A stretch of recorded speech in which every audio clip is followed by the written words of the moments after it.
Okay then guys, welcome to another quick video. It's a Dreamcast game again. Don't let that put you off though, because it's a cracking good one. It's literally just come out, and as Vic and Bob might say, it's a beauty. But basically, it's this. Rush Rally Racing. We are going to review it in the mag, but that issue's not going to be out until January, so I thought you might like to see a little teaser. It's basically Micro Machines. It's only €15 and it is sodden good fun. So, rather than look at me anymore, let's take a look at the screen because that's where all the action is, and trust me, you are really going to like this. So, over to Rush Rally Racing. Bye! Okay then guys, so this is Rush Rally Racing. Bit of a mouthful, but it's a damn good game. And it's effectively Micro Machines for the Dreamcast. And as many Dreamcast fans will know, there wasn't a Micro Machines game available on it, so this is well worth picking up. Basically, option-wise, you've got Item Mode, which basically introduces... I'll get my words out in a minute. Basically introduces power-ups to the game. Versus Mode is obviously straightforward racing, and the best mode is Get Ahead, which is obviously just two players on a single screen, and you have to race to the end of the screen before the other. So basically classic Micro Machines, and it works bloody brilliantly. Grand Prix mode, this is obviously for one player. There's 10 tracks, 9 further tracks to unlock. You've got a nice range of cars here. As you can see, they've all got their own strengths and weaknesses. I'm going to go for the Tundra 078 because it's an all-round player, a bit like my good self. So let's take a look at it and you can see its beauty for yourself. Now obviously the developers have gone for a low-res distinct style to it, which mimics Mega Drive, Neo Geo games and stuff. It admittedly doesn't look its best because I'm using VGA, which obviously really outputs on the Mega Drive, but on RGB it doesn't look too bad. I personally like this style, but I know a lot of people were coming in the office while I had it on at work, and they were like, oh, that looks crap. And it's like, well, you know, what do you know? Go sod off back to your Xbox and PS3 mag. But I really like this, so let's take a look at it. It's nice and fast, it's got a great frame rate, really, really smooth. So I'm the blue car, as you can guess. And basically you want to use judicious use of your brake to basically drift around the track. There are objects that you can run over, like people and cows. You've got a set amount of achievements which can also be picked up. It's got awesome music as well, which you can probably hear thumping through the speakers. Just really gets you going, and above all, it's just really good fun to play.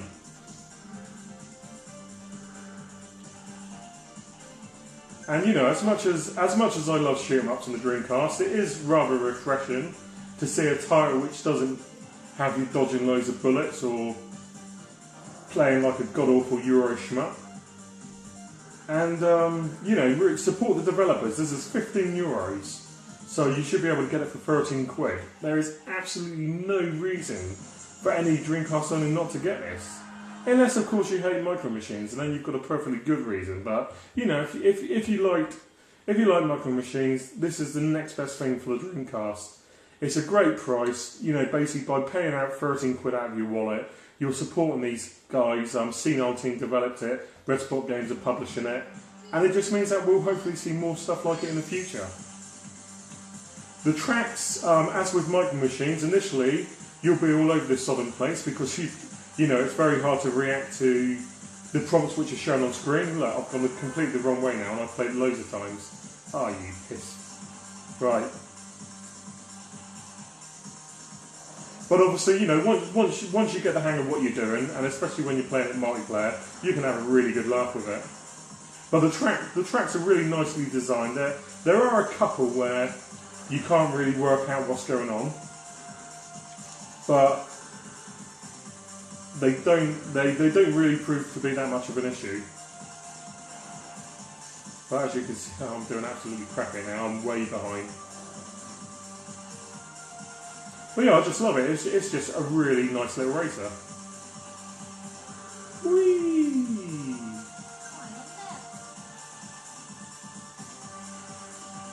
Basically, you've got 3 credits. Now, I don't normally use credits, but I am going to now, just so I can obviously show you a few of the later levels.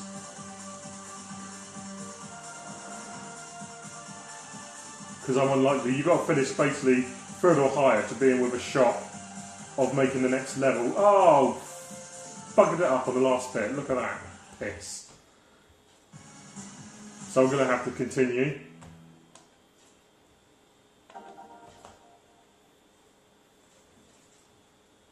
But yeah, it's a cracking little game. So yeah, 10 levels to go through for the main game.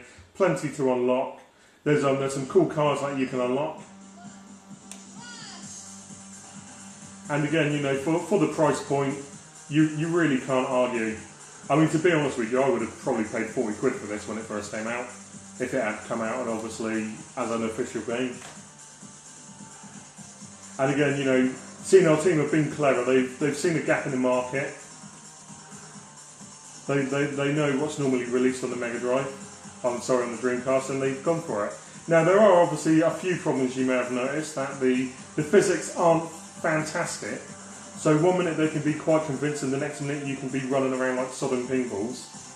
But for the most part, it's not really that annoying, and it's very rare that you'll lose a game due to unrealistic physics. Come on, Darren, use the force.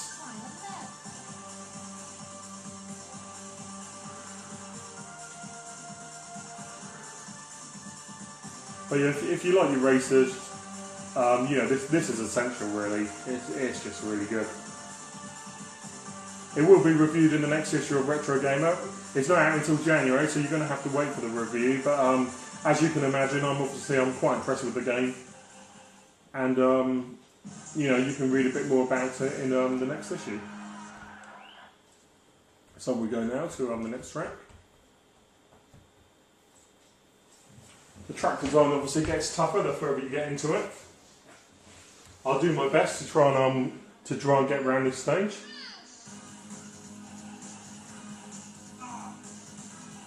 As you can see, you can run over people. I just ran over someone then.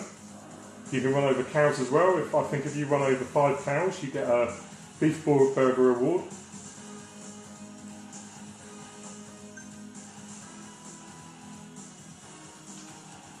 Oh, wrong way. Come on. You can do this.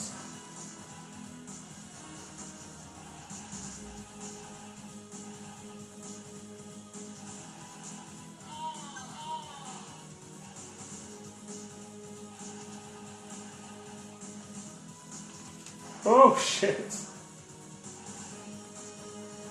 Yeah, you know, even when you think you've memorised the track, you can still mess up, as you saw me do there.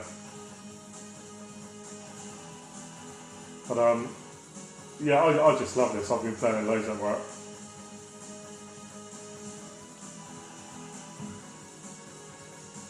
Really, really good fun. Final lap, here we go. Basically, you've got to finish at least 3rd to continue. You initially start off racing. Oh, look at that! You initially start off racing just 6 other cars, but later on you go up to a total of 8 cars on track. The frame rate is normally pretty consistent. Later stages, I lost that at the end. Later stages, when you're playing 4-player racing, although it's really, really good fun, it splits the screen into 4, and there are frame rate issues. They're not terrible, but they are there. But you know, this is it. I'm going to show you one last thing before I go. Actually, I won't. I'm not going to show you it because it's really cool. But there's some cool unlockable cars, and you know, basically, if you're a fan of 80s TV shows, you're going to be very happy with what you can find. So there you go. Then this is Rush Rush Rally Racing for the Sega Dreamcast. It's available from Red Spot Games. I think it's redspotgames.co.com. So buy it and love it, because I am. Look at that, lovely. So yeah, Darren Jones from Retro Gamer, and I'll be back with a new video very, very soon. Stay tuned, guys. Bye.